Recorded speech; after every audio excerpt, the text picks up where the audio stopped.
حضور عبد القادر جیلانی رحمۃ اللہ تعالی علیہ فرماتے ہیں کن مع اللہ عز وجل کان لا خلق ومع الخلق کان لا نفس فاذا كنت مع اللہ عز وجل بلا خلق وجدت۔ فرماتے ہیں اللہ کے بندے تو اپنے رب کے ساتھ ایسے ہو جا کہ مخلوق کا خیال تیرے دل میں نہ آئے، تو اپنے رب کے ساتھ اس طرح جڑ جا، اس طرح اپنا تعلق بنا کہ تیرے دل میں مخلوق کا خیال نہ آئے، اور مخلوق کے ساتھ ایسے ہو جا کہ تیرا نفس درمیان میں باقی نہ رہے۔ اب سادہ انداز میں پڑھتے ہیں تو فرماتے ہیں جب تو اللہ کے ساتھ جڑا ہوا ہو تو تیرے قریب مخلوق ہو انسانوں میں سے یا حیوانوں میں سے، تو انسانوں اور حیوانوں کی موجودگی تیرے لیے برابر ہو جائے۔ یعنی جب بندہ اللہ رب العزت کی بارگاہ میں کھڑا ہے عبادت کرنے کے لیے، کوئی نیک کام کرنے کے لیے، کوئی نیک کام کر رہے ہو، یوں سمجھیں کہ آپ اللہ کی عبادت میں ہیں اور اللہ کے حضور کھڑے ہیں، اللہ کے سامنے کھڑے ہیں، اللہ کی معیت میں ہیں۔ آپ مسجد میں جھاڑو لگا رہے ہیں، یوں سمجھیں کہ اللہ کی معیت میں ہوں میں۔ کوئی نیک کام بھی ہو، لازم نہیں کہ صرف نماز۔ تو فرماتے جب تو نیکی کا کام کر رہا ہو، اللہ کے ساتھ جڑا ہوا ہو،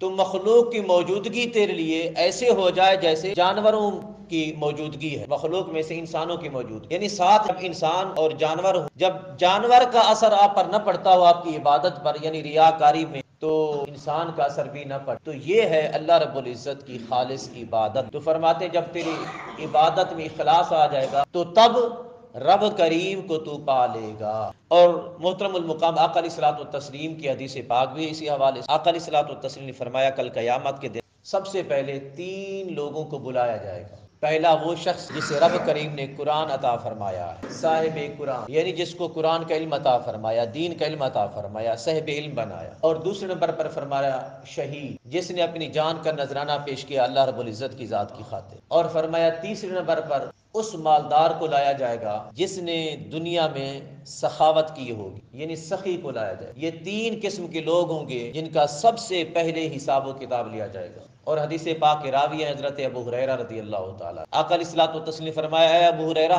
یہ وہ لوگ ہیں جن کو رب کریم سب سے پہلے لائے گا، اور ان میں سے بعض ایسے بھی ہوں گے جن کے یہ کام خالصتاً اللہ کے لیے ہوئے ہوں گے، اور بعض وہ لوگ ہوں گے جن کے کاموں میں ملاوٹ ہوگی۔ جن کے کاموں میں ملاوٹ ہوگی رب تعالیٰ ان میں سے صاحب قرآن کو سب سے پہلے کھڑا کرے گا، قرآن پڑھنے اور پڑھانے والے دین کے علم والے کو کھڑا کرے گا، اور اللہ رب العزت فرمائے گا بتا تو نے کیا کیا تھا زندگی میں؟ وہ عرض کرے گا کہ باری تعالیٰ ساری زندگی تیرا دین پڑھتا رہا اور پڑھاتا رہا ہوں، اس کے علاوہ کوئی کام نہیں کیا۔ رب تعالیٰ فرمائے گا تو جھوٹ بولتا۔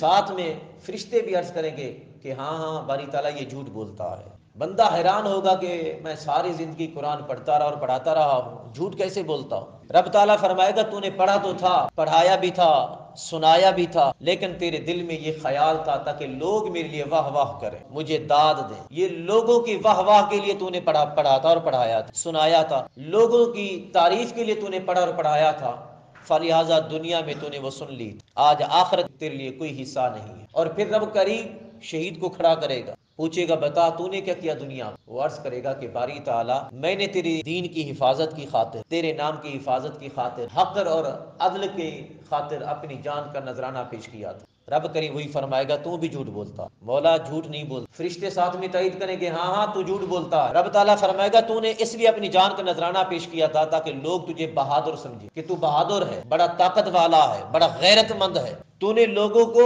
غیرت مند لوگوں سے غیرت مند سننے کے لیے، اپنی ذات کے بہادری کے الفاظ سننے کے لیے اور بڑا طاقتور سننے کے لیے یہ جہاد کیا تھا، فلہذا تیرا حصہ بھی آخرت میں سے نہیں ہے۔ اور پھر مالدار کو بلائے گا، مالدار سے یہی سوال ہو، بالآخر مالدار کو بھی کہا جائے گا کہ تو جھوٹ بولتا۔ عرض کرے گا باری تعالیٰ میں تو صلہ رحمی کی خاطر رشتہ داروں پہ خرچ کرتا تھا، لوگوں پہ خرچ کرتا تھا تاکہ سخی سخاوت کروں۔ رب کریم فرمائے گا ہاں ہاں تو نے خرچ تو کیا تھا، تیرا خرچ ہونا جھوٹ نہیں ہے، تو نے خرچ کیا تھا، لیکن اپنے خرچ میں یہ چیز ملاوٹ تھی تاکہ لوگ تجھے سخی کہیں۔ لوگوں نے تجھے سخی کہہ لیا تھا دنیا میں، اب آخرت میں تیرا کوئی حصہ نہیں۔ آخر میں آقا علیہ الصلوۃ والتسلیم فرماتے اے ابو ہریرہ یاد رکھ یہ وہ لوگ ہیں جن کے ذریعے سب سے پہلے رب کریم جہنم کو بھڑکائے گا، رب کریم ان کے ذریعے سب سے پہلے جہنم کو بھڑکائے گا۔ آقا علیہ الصلوۃ والتسلیم نے ان 3 لوگوں کے نام لے کر ہمیں یہ بتا دیا، یعنی کہ یہ 3 طبقے ہوں گے جو سب سے پہلے حساب دینے کے لیے کھڑے ہوں، صاحب قرآن کا طبقہ،